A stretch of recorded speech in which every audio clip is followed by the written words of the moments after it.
नमस्कार मंडळी, नमस्कार. काय कसं काय बरं आहे ना? हा लय बरं वाटतंय हो मला. नाही म्हणजे आवाज इंडिया चॅनल तुम्ही बघताय, सहकुटुंब सहपरिवार बघताय, त्याबद्दल तुमचं लय लय आभार. हो नाही म्हणजे हे तुम्हाला मी कलाकार म्हणून सांगतोय. आमच्या या चॅनलला लाईक करा आणि सबस्क्राईब करा. हा नाही कलाकार म्हणून सांगतोय. ते म्हणतात ना, कलाकाराच्या अंतःकरणाच्या उत्तुंग लहरींच्या भावनांच्या खळबळाटाने प्रसरण पावणारी जीवनाची सूक्ष्म विचेष्टित उद्भूत व्हायला कोणत्याही कलाकाराला परक्याच्या बोजड भाषेची उसरवार भलावणी करावी लागत नाही. काही कळलं नाही?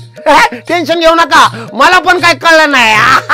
लय गॉड हसताय राव. असंच हसत राहा. लवकरच येतोय आवाज इंडिया चॅनलच्या माध्यमातून तुम्हाला हसवण्यासाठी. कारण आपले पु ल देशपांडे साहेब सांगूनच गेलेत की जन्म आणि मृत्यू या दोन्ही टोकांच्या मध्ये पकडून नियतीने चालवलेली तुम्हा सर्वांची फसवणूक जर काही एकदा लक्षात आली की मग आपल्या सभोवताली फिरणाऱ्या माणसांची हसवणूक करण्यापलीकडे आणखं काय करायचं म्हणजे हसवायचं. मी हसवायला येणार आहे. बघत राहा, सबस्क्राईब करा, लाईक करा आमच्या चॅनलला आवाज इंडिया.